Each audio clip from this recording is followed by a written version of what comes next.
Good morning बच्चों। Class 11th हम पढ़ रहे थे आपके नमक का दरोगा, जिसमें हमने पढ़ लिया था कि कोर्ट में केस चलता है और सारे लोग बिक जाते हैं और जो आरोपी दिन होता है वो जीत जाता है। उसके आगे से हम पढ़ेंगे। वकीलों ने ये फैसला सुना तो उछल पड़े। आरोपी मुस्कुराते हुए बाहर निकले। स्वजन बांधो रुपए की लूट की। जो उनके साथ में सब लोग थे वो सब उन्होंने पैसे दे दिए थे। चपरासी जो उनको झुक झुक कर जो है सलाम कर रहे थे। वंशीधर ने धन से बेर मोल लिया था, उसका मूल्य चुकाना अनिवार्य था। नौकरी से तो उन्हें हाथ नहीं धोना पड़ा, लेकिन उन्हें धन से, यानी जिसके पास पैसों की ताकत हो उससे उन्होंने बेर जो है मोल ले लिया, दुश्मनी मोल ले ली थी।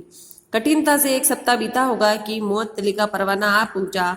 कार्यपरायणता का दंड मिला। अब क्या क्या मिला उनको? कार्यपरायणता, यानी उन्हें ईमानदारी से काम किया तो उन्हें और जो है वो दंड मिला।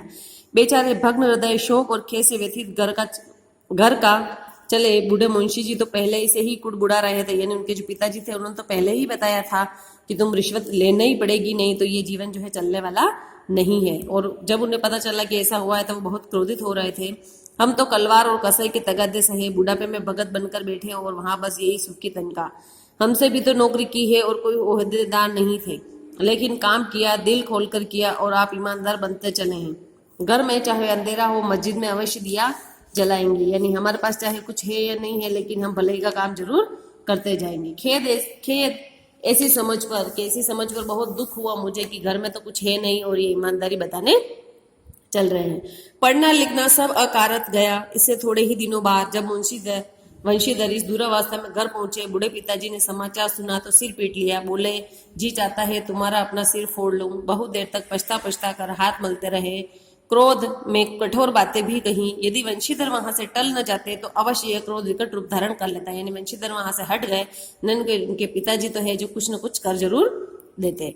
वृद्धा माता को भी दुख हुआ। जगन्नाथ और रामेश्वर यात्रा की कामनाएं मिट्टी में मिल गई। यानी उसने सोच रखा था कि बेटे की अब नौकरी लगी है तो कुछ न कुछ अच्छा कमाएगा तो मैं भी यात्रा कराऊंगी। पत्नी ने तो कई दिनों तक सीधे मुंह तक बात नहीं की। पत्नी तो उनसे और बहुत नाराज हो गई थी। इसी प्रकार एक सप्ताह बीत गया। संध्या का समय था। बूढ़े मुंशी जी बैठे राम नाम की माला जप रहे थे। इसी समय उनके द्वार पर सजा हुआ रथ आकर रुका। हरे गुलाबी पर्दे, पहिया बैलों की जोड़ी, उनके गर्दनों में नीले धागे, सींगे पीतल की जड़ी हुई।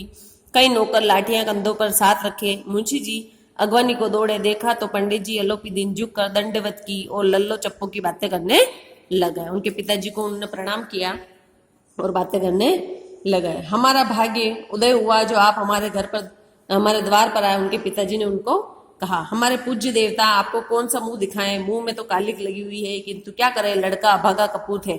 वो अपने बेटे की जो है बुराई करने लग जाते हैं। नहीं तो आपसे क्यों मुंह छिपाना पड़ता? ईश्वर नहीं संतान चाहे रखे पर ऐसी कोई संतान न दे।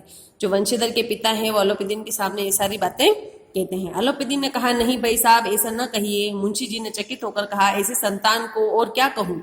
आलोपीदीन ने वात्सल्यपूर्ण स्वर में कहा, कुल तिलक और पुरुषों की कीर्ति उज्जवल करने वाले संसार में ऐसे कितने धर्मपरायण मनुष्य हैं जो धर्म पर अपना सब कुछ अर्पण करते हैं। यानी वो जीत जरूर गया था, लेकिन वो भी कायल हो गया था कि ऐसा इंसान भी आज की दुनिया में मिल सकता है।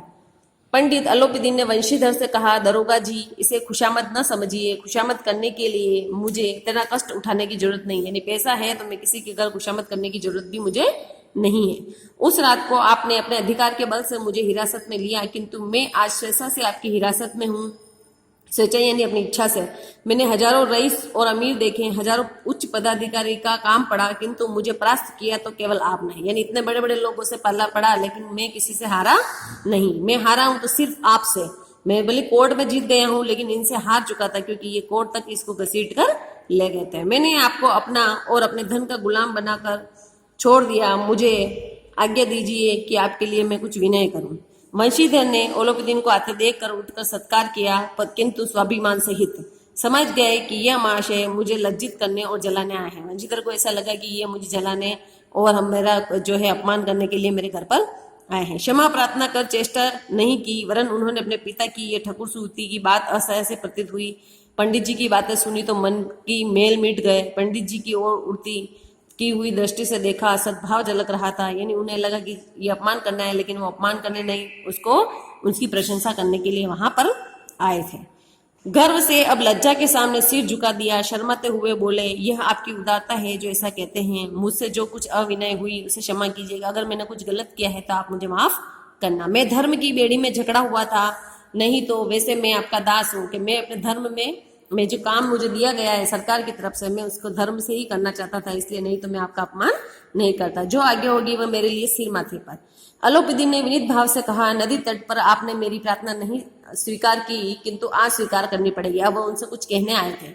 वंशीधर बोले, मैं किस योग्य हूँ, किंतु जो कुछ सेवा मुझसे हो सकती है उसमें त्रुटि नहीं होगी। अलोपीदी ने एक स्टाम्प लगा हुआ पत्र निकाला, स्टाम्प लिखा हुआ, और उसे वंशीधर के सामने रखते हुए बोले, इस पद को स्वीकार कीजिए और अपने हस्ताक्षर कर दीजिए। मैं ब्राह्मण हूँ, जब तक सवाल पूरा न कीजिए द्वार से नहीं हटूंगा। यानी आपने अगर जवाब नहीं दिया तो मैं आपके यहाँ से नहीं जाऊंगा। मुंशी वंशीधर ने उस कागज को पढ़ा, कृतज्ञता से आंखों में आंसू भर आए। पंडित अलोपीदी ने उनकी अपनी सारी जायदाद का स्थायी मैनेजर नियत किया था। वंशीधर को क्या बना दिया उन्होंने? अलोपीदी ने अपनी सारी जायदाद का मैनेजर, यानी उसको सब संभालना है, करना है, देख रेख करनी है। 6,000 वार्षिक वेतन के अतिरिक्त रोजाना खर्च, सवारी के लिए घोड़े, रहने को बंगला, नौकर चाकर मुफ्त। कपित स्वर में बोले, पंडित जी मुझे इतनी सामर्थ्य नहीं है कि आपकी उदारता की प्रशंसा कर सकूं। एक मिनट।